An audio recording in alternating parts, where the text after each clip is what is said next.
अगर इसी वक्त आउटर स्पेस में कोई बहुत बड़ा एक्सप्लोजन हो जाए तो क्या उसकी आवाज़ सुनाई देगी? नहीं, बिल्कुल नहीं सुनाई देगी। गैलेक्सी में सुपरनोवा का जो एक्सप्लोजन होता है उससे इतनी एनर्जी निकल रही होती है कि अगर वो हमारे सोलर सिस्टम के पास होता तो पृथ्वी तुरंत भाप बन जाती। लेकिन अगर तुम वहाँ खड़े हो स्पेस सूट पहन के तो तुम्हें कुछ भी सुनाई नहीं देगा, चाहे एक्सप्लोजन कितना भी पावरफुल हो, चाहे कोई प्लेनेट टूट रहा हो या कोई स्टार ब्लास्ट हो रहा हो। स्पेस में कोई साउंड ट्रैवल ही नहीं कर सकती है। साउंड एक वाइब्रेशन है। जब भी कोई ऑब्जेक्ट वाइब्रेट करता है तो वो अपने आसपास के पार्टिकल्स को पुश और पुल करता है। ये वाइब्रेशन एक पार्टिकल से दूसरे पार्टिकल तक ट्रांसफर होती रहती है। इसी चेन रिएक्शन की वजह से साउंड ट्रैवल करती है। इसका मतलब साउंड एक मैकेनिकल वेव है। इसको ट्रैवल करने के लिए किसी न किसी मीडियम की ज़रूरत होती है, चाहे वो एयर हो, वाटर हो या फिर सॉलिड मेटल हो। अर्थ के एटमॉस्फेयर में हर जगह बहुत सारे एयर मॉलिक्यूल्स होते हैं। ये मॉलिक्यूल्स एक दूसरे के इतने पास होते हैं कि वाइब्रेशन ईजिली एक पार्टिकल से दूसरे पार्टिकल तक ट्रांसफर होती रहती है। लेकिन आउटर स्पेस में सिचुएशन बिल्कुल डिफरेंट है। स्पेस ऑलमोस्ट एक वैक्यूम है। वैक्यूम का मतलब होता है एक ऐसी जगह जहाँ पार्टिकल्स बहुत ही कम होते हैं, एकदम जीरो नहीं होते हैं, लेकिन इतने कम होते हैं कि साउंड प्रोपेगेट नहीं कर पाती है। अर्थ की हवा में एक क्यूबिक सेंटीमीटर में लगभग 25 क्विंटिलियन मॉलिक्यूल्स होते हैं, लेकिन इंटरप्लेनेटरी स्पेस में इसी वॉल्यूम में कभी कभी सिर्फ कुछ ही पार्टिकल्स मिलते हैं। इतना बड़ा डिफरेंस होने की वजह से वाइब्रेशन आगे ट्रांसफर ही नहीं हो पाती है, और जो वाइब्रेशन ट्रेवल ही नहीं करेगी तो साउंड भी नहीं होगा। इसीलिए स्पेस को साइलेंट कहा जाता है। अगर स्पेस में दो बहुत बड़े एस्टेरॉइड्स टकरा जाएं या फिर कोई स्टार एक्सप्लोड हो जाए तो क्या होगा? एक्सप्लोजन तो होगा, एनर्जी भी रिलीज होगी, हीट, लाइट और रेडिएशन सब कुछ निकलेगी, लेकिन साउंड वो नहीं आएगा, क्योंकि एक्सप्लोजन के आसपास वाइब्रेशन को कैरी करने के लिए एयर ही नहीं है। अर्थ पर एक्सप्लोजन की आवाज़ इसलिए सुनाई देती है क्योंकि हवा वाइब्रेशन को आपके कान तक लेकर आती है। स्पेस में हवा ही नहीं है, इसलिए चाहे एक्सप्लोजन कितना भी बड़ा हो कोई आवाज़ ही नहीं सुनाई देगा, सिर्फ आप लाइट को देख सकोगे। अगर स्पेस में साउंड ट्रैवल नहीं करती तो एस्ट्रोनॉट्स एक दूसरे से बात कैसे करते हैं? इसका जवाब है रेडियो वेव्स। जब एस्ट्रोनॉट्स इंटरनेशनल स्पेस स्टेशन के बाहर स्पेस वॉक करते हैं, उनके सूट्स के अंदर हवा होती है। एस्ट्रोनॉट्स अगर थोड़ी सी भी डिस्टेंस पर खड़े हैं तो वो एक दूसरे की आवाज़ डायरेक्टली नहीं सुन सकते हैं, इसलिए उनके हेलमेट्स में एक माइक्रोफोन और रेडियोस लगे होते हैं। माइक्रोफोन आवाज़ को इलेक्ट्रिकल सिग्नल में कन्वर्ट करता है और रेडियो उस सिग्नल को इलेक्ट्रोमैग्नेटिक वेव्स के फॉर्म में भेजता है, और दूसरे एस्ट्रोनॉट का रिसीवर उसी सिग्नल को दोबारा साउंड में कन्वर्ट कर देता है। यानी एस्ट्रोनॉट्स असल में साउंड नहीं, रेडियो कम्युनिकेशन यूज़ करते हैं। सन के अंदर हर सेकेंड बहुत पावरफुल एक्सप्लोजन और वाइब्रेशन होते रहते हैं। साइंटिफिक इंस्ट्रूमेंट्स ने दिखाया है कि सन कॉन्स्टेंटली ऑसिलेट करता रहता है।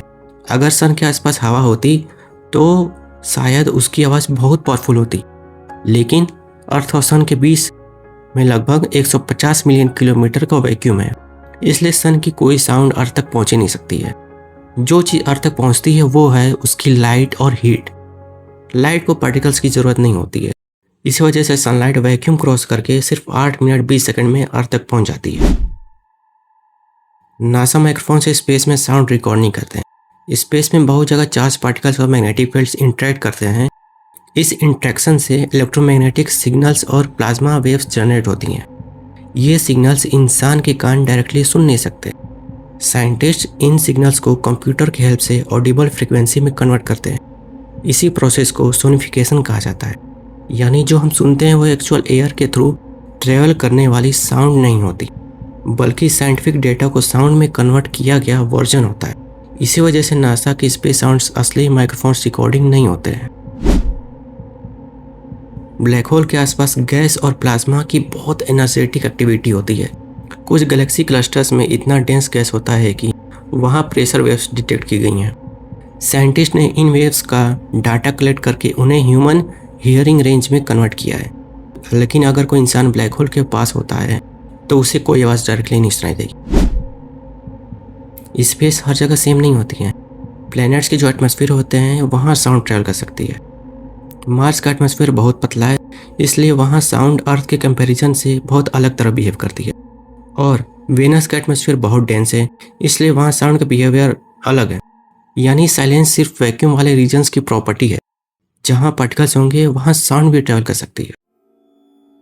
अब तक एक बात क्लियर हो चुकी है कि आउटर स्पेस में नॉर्मल साउंड ट्रैवल नहीं कर सकती है।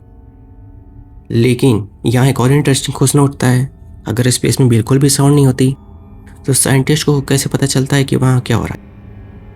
यूनिवर्स में सिर्फ साउंड ही इन्फॉर्मेशन नहीं भेजता है, स्पेस हमें लाइट भेजता है, रेडियो वेव्स, एक्सरेज और गामा रेज भेजता है, और कभी कभी ग्रेविटेशनल वेव्स भी भेजता है।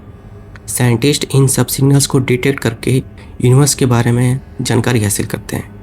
यानी जहाँ हमारे कान फेल हो जाते हैं वहाँ साइंटिफिक इंस्ट्रूमेंट्स काम करना शुरू कर देते हैं। इसी वजह से हम उन स्टार्स के बारे में जानते हैं जो हजारों और लाखों लाइट ईयर्स दूर हैं।